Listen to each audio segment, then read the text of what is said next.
storytelling. Storytelling started with our indigenous people. Can anyone give me an example of a myth or a story they're afraid of?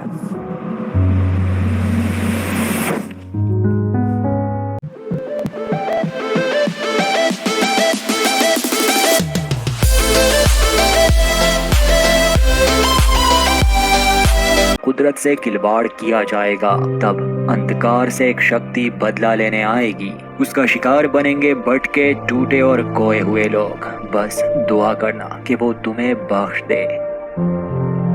ये अजीब से lines हमें इस movie के starting में सुनाए जाते हैं, वो भी नेटिव अमेरिकन की लैंग्वेज में। शायद इसका मतलब हमें इस कहानी के बाद मिल जाए। अब हम आते हैं एक आइसोलेटेड टाउन ओरेगन में। आबादी ज्यादा नहीं थी। ये टाउन पहाड़ी इलाके में आबाद था, जहाँ एक तरफ जंगल तो दूसरी तरफ एक झील थी। सीन शिफ्ट होता है एक छोटे लड़के एडन पर। वो अपने पिता के साथ आया था। एडन के पिता थे फ्रैंक वीवर। वीवर की पत्नी गुजर चुकी है। एडन के अलावा उसका एक 10 साल बेटा भी है, लूकस, जो कि इस कहानी का मेन कैरेक्टर है और थोड़ी देर में हम उसे देख पाएंगे। अब फ्रैंक है एक गरीब आदमी, तो रोजी रोटी के लिए कुछ तो करना ही पड़ता है। ऐसे ही फ्रैंक भी कुछ इलीगल काम करता है, जैसे वो पास के खदान से कुछ केमिकल सप्लाई करता है। हालांकि इस काम की वजह से उसे यहाँ के शेरिफ ने कई बार जेल में भी डाल दिया था, मगर एक पिता होने के नाते और बच्चों का कोई और गार्डियन ना होने की वजह से फ्रैंक को रिहाई मिल जाती है। तो अब जबकि फ्रैंक को पुलिस भी अरेस्ट नहीं कर सकती, फ्रैंक बंदा दिल खोल कर अपना धंधा चला रहा है। इस कहानी से आप एक ही मतलब निकाल सकते हैं कि फ्रैंक अच्छा इंसान नहीं, और इस अच्छा ना होने की वजह से आगे कुछ घटने वाला है। उस समय एडन यानी उसका छोटा बेटा जो इधर उधर घूम रहा था, वो किसी चीज की आवाज सुनता है। डर के मारे वो कार में आ जाता है और अपने पिता को इस बारे में बताता है, मगर फ्रैंक उसे समझाता है कि देखो बेटा, यहाँ काम चल रहा है, इसलिए तुमने आवाज सुनी, डरने की जरूरत नहीं। डैडी बस अंदर जाके कुछ काम निपटाएंगे और फिर दोनों यहाँ से घर जाएंगे। तुम वादा करो कि तुम इस कार से नहीं उतरोगे। छोटा एडन भी हाँ करता है। अब हम फ्रैंक को देखते हैं जो कि खदान के अंदर चला जाता है। किसी जहरीले केमिकल की वजह से इस खदान में बिना मास्क के नहीं जा सकते, इसलिए फ्रैंक भी एक मास्क पहने अंदर आता है। और यहाँ हम फ्रैंक के एक और साथी को देखते हैं। खैर काम की बातें करते हुए ये लोग किसी जानवर की आवाज सुनते हैं। डर के मारे ये दोनों वहाँ से भागने की कोशिश भी करते हैं। फ्रैंक का साथी गोलियां भी चलाता है, मगर फिर भी कोई खतरनाक चीज दोनों पर हमला कर देती है। हम ऑडियंस को वो नहीं दिखाया जाता, बस हमें एक चीख सुनाई देती है और सीन अचानक से बाहर शिफ्ट होता है, जहाँ कार में छोटा एडन बैठा था। उसने भी ये आवाज सुनी। उसे घबराहट हो रही थी, इसलिए वो अपने पिता के पीछे उस अंधेरे में चला जाता है। अब उसके साथ क्या हुआ ये तो आगे कहानी में पता चलेगा। इस हादसे को हुए कुछ दिन बीत चुके हैं और अब हम मिलेंगे कहानी के एक और कैरेक्टर जूलिया से, जो पेशे से तो एक टीचर है। उसने अभी तक शादी नहीं की और वो अपने भाई के साथ टाउन में रहती है। उसका भाई असल में यहाँ का शेरिफ है। खैर जूलिया के चेहरे पर ये मायूसी ये इशारा देती है कि इसकी भी अपनी दुख भरी कहानी होगी, जो हम जान जाएंगे। जूलिया आती है क्लासरूम में बच्चों को पढ़ाने। इसी क्लास में फ्रैंक का बेटा लूकस भी था, मगर वो काफी खामोश और गुमसुम सा रहता था। लूकस के कुछ क्लासमेट्स भी उसे बुली किया करते थे, मगर उसकी खामोशी या दुखी रहने की वजह ये नहीं थी।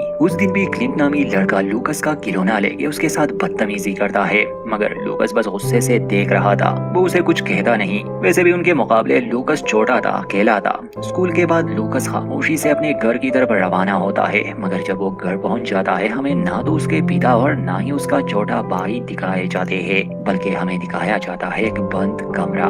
दूसरी तरफ जूलिया जो कुछ सामान लेने गई थी और वो शराब से अपनी नजरें नहीं हटा पा रही थी। मतलब साफ था पहले शायद जूलिया की जिंदगी में घटनाएं घट चुकी है। असल में जूलिया जब छोटी थी उसके फादर एक अब्यूसिव इंसान थे। उसने सिर्फ जूलिया का ही नहीं बल्कि अपने बेटे पॉल का भी जीना हराम करके रखा था। मतलब इनके पिता इंसान के रूप में एक हैवान थे। खैर अब तो वो टपक चुके हैं, मगर जूलिया कभी भी रिकवर ना हो सकी, यहाँ तक कि उसने शादी भी नहीं की। फिर अब ये दोनों बहन भाई एक साथ ही रहते हैं और पॉल टाउन का शेरिफ है और जूलिया एक टीचर, जो हम जानते हैं। उस रात हमें लूकस भी दिखाया जाता है जो अपने घर में था। वो अपने फेवरेट खिलौने का सर काट देता है और वो उसी रूम के सामने बैठा उसे घूर रहा था। अगले दिन हम देखते हैं कि लूकस स्कूल आ चुका है। जूलिया जो कि इनकी इंग्लिश टीचर थी, उसने सभी बच्चों को होमवर्क दिया था कि वो खुद से कोई चोरी मोटी कहानी लिख के वो सबको छोड़कर लूकस को उठाती है कि तुम सुनाओ लूकस। पहले तो लूकस खामोश रहता है मगर उसने एक कहानी लिखी थी जो कुछ यूं थी। ये 3 बालुओं की कहानी है। वो ऊपर पहाड़ के एक अंधेरे गुफा में रहते थे।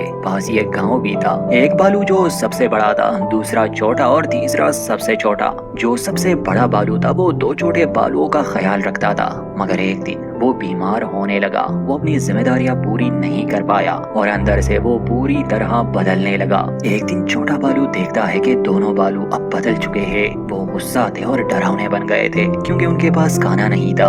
आखिर में लूकस ये लाइन कहता है, मगर उनके पास एक दूसरे का साथ था। The end.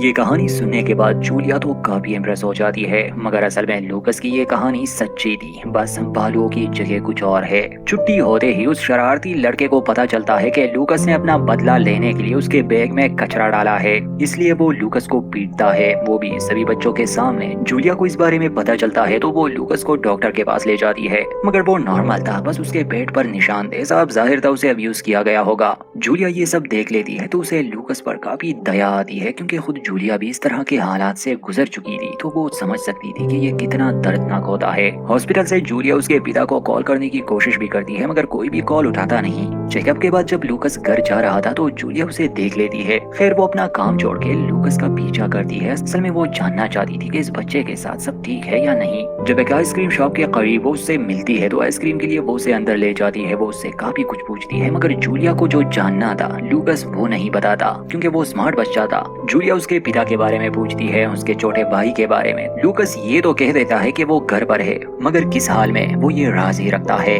खैर कुछ देर बातें करने के बाद लूकस जाने लगा मगर जाते जाते वो जूलिया को ये कह देता है कि अब आप मेरा पीछा ना करें। जूलिया ऐसा नहीं करती बल्कि वो कार लेके लूकस के घर जाती है क्योंकि अब उसे कुछ गड़बड़ लग रही थी। वहाँ उसे कोई मिलता तो नहीं इसलिए वो घर के अंदर नहीं जाती और वापस आ जाती है। हमें लूकस दिखाया जाता है जो लेक के किनारे से गुजर रहा था। खैर वहाँ उसे एक जानवर की डेड बॉडी मिलती है तो वो उसे बैग में डाल के घर ले आता है। वही मीट लेके वो उस रूम में जाता है जो शुरू से हमें दिखाया जा रहा है। लूकस का छोटा भाई एडन काफी बीमार लग रहा था। वहाँ कोने में इन दोनों के पिता भी थे, वो भी काफी बीमार थे। उसकी आवाज और शरीर में बदलाव आने लगे थे। इसमें कोई शक नहीं कि लूकस का मरे हुए जानवर का मांस लाना या उसकी वो कहानी सुनाना इसी बात की तरफ इशारा है कि लूकस के पिता और छोटा भाई अब हैवान में बदल रहे हैं। रात को जूलिया अपने घर में थी मगर वो लूकस के बारे में सोच रही थी। उसे एक ड्राइंग मिली थी जो असल में लूकस ने ड्रॉ की थी और वो काफी डरावनी थी। ड्राइंग देखते टाइम पॉल आ जाता है तो जूलिया प्रैंक वीवर वाली बात छेड़ देती है कि वो बंदा मुझे सही नहीं लग रहा। उसका बेटा हमारे साथ स्कूल में है मगर उसका छोटा बेटा नहीं आता। यहाँ तक कि वो ये भी कह देता है कि मैं देखने के लिए उसके घर गई थी। पॉल जूलिया पर गुस्सा करता है कि वो आदमी खतरनाक है, छोटा मोटा इलीगल काम भी करता है, तुम ऐसे ही उसके घर नहीं जा सकती। मैंने कई बार उसे अरेस्ट भी किया मगर चाइल्ड प्रोटेक्शन वाले उसे रिहा कर देते हैं क्योंकि उसके बच्चों का और कोई गार्डियन नहीं है। अगले दिन हमें लूकस दिखाया जाता है जो अपने घर के पास वाले जंगल में एक ट्रैप सेट कर रहा था इस उम्मीद में कि शायद इसमें कोई जंगली जानवर बच जाए। मगर ठीक उसी दिन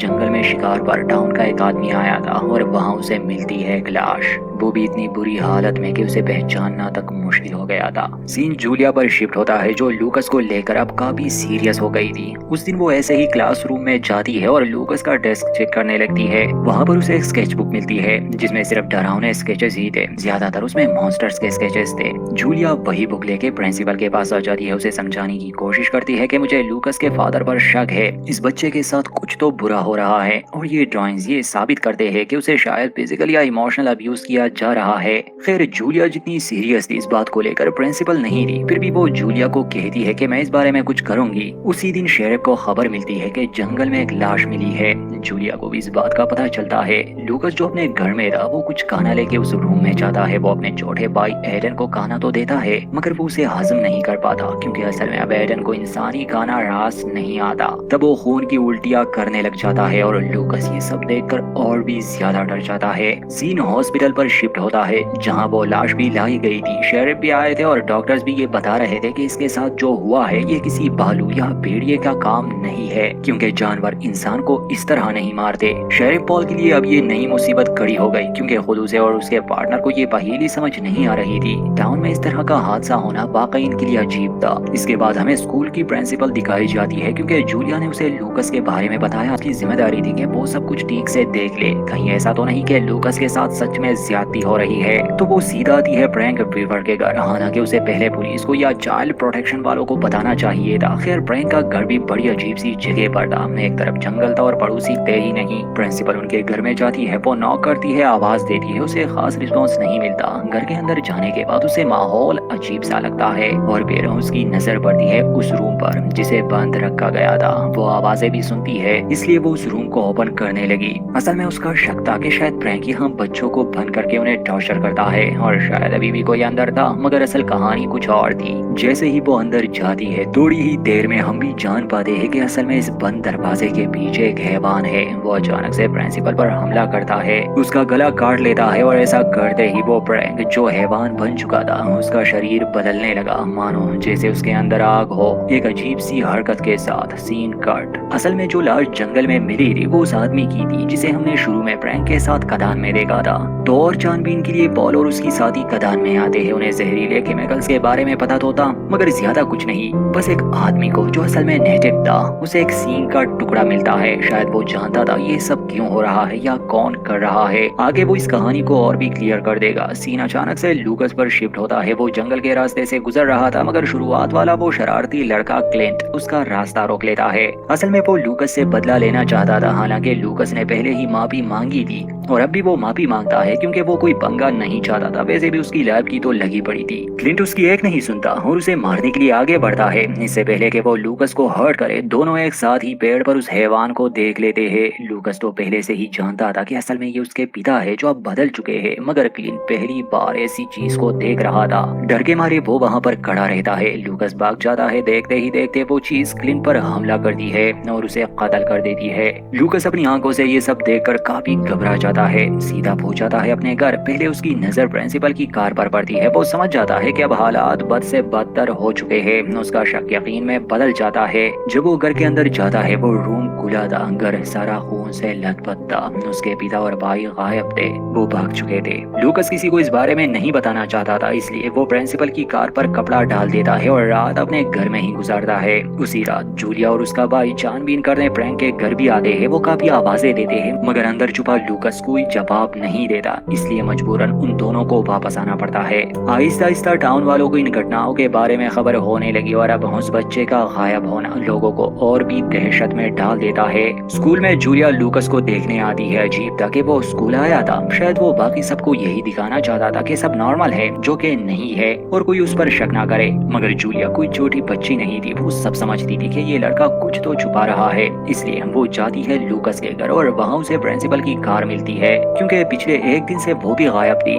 बस फिर क्या, घर में जाने के बाद उसे लाश मिलती है और अगले सीन में टाउन की सारी पुलिस वहाँ आ चुकी थी। ये क्राइम सीन भी काफी भयानक था। प्रिंसिपल को भी काफी बेरहमी से कत्ल कर दिया गया था। शेरिफ पॉल एक साथ इतने खतरनाक हादसों को समझ ही नहीं पा रहा था। हालात उनके काबू से बाहर हो गए थे। इस क्राइम सीन पर इन्हें एक और चीज भी मिलती है जो लाश तो नहीं लग रही थी, बस ऐसा था जैसे इंसानी शरीर से कोई बाहर निकला हो। ये तो और भी ज्यादा पेचीदा था। इन लोगों से पहले लूकस ने ये सब देख लिया था और बच्चे की हिम्मत देके उसने यहाँ अकेले एक रात भी बिताई थी, मगर किसी को बताया नहीं। अब जब ये पुलिस को सब पता चल गया, लूकस को हॉस्पिटल ले आते हैं। डॉक्टर पॉल और जूलिया को बताता है कि ये बच्चा सदमे में है और ये काफी टाइम से ये सब बर्दाश्त कर रहा है। इसके बाद हमें पास्ट का सीन दिखाया जाता है कि ये सब शुरू कैसे हुआ। तो असल में खदान का वो सीन जहाँ प्रैंक वीवर और उसके दोस्त पर किसी क्रिएचर ने हमला किया था। प्रैंक इन्फेक्टेड हो गया था और उसके बाद हमने छोटे एडन को देखा था, तो वो भी इन्फेक्टेड था। आहिस्ता आहिस्ता प्रैंक को समझ आने लगी, क्योंकि वो जिस हैवान में बदल रहा था वो काफी भयानक था। उसने खुद को रूम में बंद कर दिया और अपने बच्चों को समझाया कि चाहे कुछ भी हो जाए दरवाजा मत खोलना, क्योंकि डैडी बहुत ज्यादा बीमार है। कुछ दिन बाद लूकस को पता चला कि उसका छोटा भाई भी बीमार है, इसलिए उसके पिता एडन को भी अंदर ले जाते हैं। आहिस्ता आहिस्ता दोनों ही हैवान में बदलने लगे। लूकस दुनिया वालों को ये बताना नहीं चाहता था, क्योंकि उसे उम्मीद थी कि शायद सब ठीक हो जाए। उसका परिवार टूट रहा था। वो कोशिश तो बहुत करता था, वो उनके लिए मीट लाता था, मगर सच्चाई ये थी कि ये सब वापस नहीं होने वाला और एक कत्ल के साथ ही प्रैंक पूरी तरह से हैवान का रूप धारण कर लेता है। हालांकि वो इतना बुरा पिता नहीं था, वो अपने बच्चों का ख्याल ही रखना चाहता था और अब वो एलियन को लेकर भाग चुका है। शेरिफ और जूलिया पर सीन आता है। वो इस केस को सॉल्व नहीं कर पा रहे थे। वो एक आदमी से मिलने जाते हैं क्योंकि उसने इन हादसों को मिथ से जोड़ दिया था। वो एक नेटिव अमेरिकन था। तो जूलिया और पॉल जाते हैं उस आदमी यानी वॉरेन के पास। वॉरेन एक जानकारी देता है कि नेटिव अमेरिकन एक कहानी पर यकीन करते हैं। आज से कई 100 साल पहले सख्त सर्दियों के मौसम में कुछ इंसानों को भयानक हालात का सामना करना पड़ा। भूख इस कदर उन पर हावी हो गई कि वो एक दूसरे को ही खाने लगे और जब भी कोई इंसान आदमखोर बनता है उस पर एक कर्ज लग जाता है और वो एक हैवान में बदल जाता है। वो हैवान हमेशा नए शिकार की तलाश करता है और खुद वो खत्म हो जाता है, फिर नया शिकार किसी और को, और इस तरह ये सिलसिला चलता आ रहा है। इसका मतलब कि ब्रैंक को या उसके बेटे को जिसने भी इन्फेक्टेड बनाया था वो एक हैवान था, उसे किसी और ने इन्फेक्टेड किया होगा। और ऐसे करके ये लाइन उस इंसान पर आ जाती है जिसने इस सब की शुरुआत की। इस कर्ज का शिकार कमजोर और टूटे हुए लोग होते हैं और ये तभी होता है जब नेचर के साथ छेड़खानी की जाए। कैनिबलिज्म भी एक ऐसी चीज है जो कुदरत के खिलाफ है देखा जाए तो। ये कहानी सुनने के बाद ना तो जूलिया और ना ही पॉल को यकीन होने वाला था। ऑब्वियसली ये एक मिथ है और कोई पागल ही भूतों की कहानियों पर यकीन करेगा। फिर भी बाबा की कहानी सुनने के बाद वो लोग वापस आते हैं। उन्हें एक और बुरी खबर का सामना करना पड़ता है क्योंकि क्लिंटन में उस बच्चे की डेड बॉडी भी मिल चुकी थी। जूलिया को लूकस की फिक्र होने लगी, यहाँ तक कि उन्हें थोड़ा बहुत अब इस कहानी पर भी यकीन होने लगा था। यकीन हो या ना हो मगर इतना शक तो था कि इस सब के पीछे प्रैंक ही है और शायद लूकस की जान भी खतरे में है क्योंकि एक भाई तो उसका ऑलरेडी मिसिंग है। जूलिया लूकस को अपने घर ले जाती है, दोनों के बीच कुछ बातें होती है। खैर जूलिया को यही लगता था कि प्रैंक अब मर चुका है और शायद उसका छोटा भाई भी। ये बात वो लूकस को समझाने की कोशिश करती है मगर लूकस तो बड़ा ही अजीब सा जवाब देता है कि नहीं, मेरे पिता जिंदा है, पुराने वाले खत्म हो चुके हैं मगर मेरे पिता अब एक अलग रूप में है। एडन उसके पास है, वो इस बात को कभी समझ नहीं पाएगा मगर मैं जानता हूँ हमारे पिता हमसे प्यार करते हैं, उन्हें मेरी जरूरत है, बस मुझे उन्हें खिलाना होगा। ये सब सुनने के बाद जूलिया को काफी हैरानी होती है। इससे पहले कि वो और कुछ समझ पाती बाहर पॉल का दोस्त निगरानी के लिए आता है मगर गैराज में उसे एडन जो कि एक बॉक्स में था मिलता है। वो रेडियो पर पॉल से कांटेक्ट करता है। देखते ही देखते अचानक से हैवान उस पर हमला कर देता है और अपने सींग उसमें घुसा देता है। उसकी मौत वहीं पर हो जाती है। ये आवाजें सुनकर जूलिया को भी फिक्र होने लगी। थोड़ी ही देर में वहाँ पॉल भी पहुंच जाता है। गैराज में वो अपने साथी की लाश देखता है मगर पॉल पर भी क्रिएचर हमला करता है। खैर पॉल सेल्फ डिफेंस में शूट करता है जिससे वो पॉल को पूरी तरह नहीं मार पाता और वहाँ से भाग जाता है मगर इस बार वो लूकस को भी अपने साथ ले जाता है। जूलिया जब बाहर आती है अपने भाई को जख्मी हालत में पाती है। वो उसे कार में बिठाकर हॉस्पिटल के बजाय लूकस को बचाने उस खदान में जाती है। अंदर वो देखती है कि वो क्रिएचर एक इंसान की लाश को खा रहा है क्योंकि उसकी भूख नहीं मिटती। यही इस कर्ज की खास बात है, उसके चेहरे पर बस प्रैंक के बेस का स्किन ही था, बाकी वो पूरी तरह से बदल चुका था। कोने में एडन और लूकस खड़े थे। जूलिया भी पहली बार इस भयानक हैवान से रूबरू हो रही थी मगर वो हिम्मत रखती है और उन छोटे बच्चों के खातिर वो उससे लड़ने लगी। पर शायद प्रैंक उसे मारना नहीं चाहता था इसलिए जूलिया उसे हराने में कामयाब हो जाती है। ये हैवान ऐसे नहीं मरने वाला था, इसके दिल पर वार करना पड़ता है और जूलिया वही करती है, वो उसका दिल निकाल देती है। इससे पहले कि जूलिया दोनों बच्चों को बाहर ले जाती, कर्ज को किसी एक इंसान में होना चाहिए, इसलिए अब एडन यानी लूकस का छोटा भाई बदलने लगा। जूलिया मजबूरन उसका भी दिल चीर देती है। हालांकि ये सब लूकस के लिए बहुत दर्दनाक था, पिता की मौत अब भाई की और जूलिया के लिए भी, मगर और कोई रास्ता नहीं था। मूवी के आखिरी सीन में हम देखते हैं जूलिया को और उसके भाई पॉल को जो कि जख्मी हुआ था और अब रिकवर हो रहा है। हमें लूकस भी दिखाया जाता है। लूकस को अब जूलिया ने अडॉप्ट किया है और अच्छे से कपड़े भी पहनाए हैं, वरना तो पूरी मूवी में फटे पुराने कपड़े थे जो कि ओवर एक्टिंग की हद थी। मतलब अमेरिकन बच्चे कब से फटे पुराने कपड़े पहनने लगे। खैर बैक टू द स्टोरी। अब यहाँ तक तो ऐसा ही लगता है कि हैप्पी एंडिंग और वो कर्ज भी गया मगर नहीं। आखिर में कैमरा पॉल पर फोकस होता है जिसकी नोज ब्लीडिंग हो रही थी और खून का रंग अलग था, मतलब कि अगला शिकार वही है। पॉल अब एक हैवान में बदलेगा और वो किसी नए शिकार को ढूंढेगा और ये सिलसिला कभी भी खत्म नहीं होगा। यहीं पर इस मूवी का दी एंड। उम्मीद करते हैं ये कहानी आपको पसंद आई होगी। प्लीज सब्सक्राइब करके चैनल को आगे बढ़ाएं।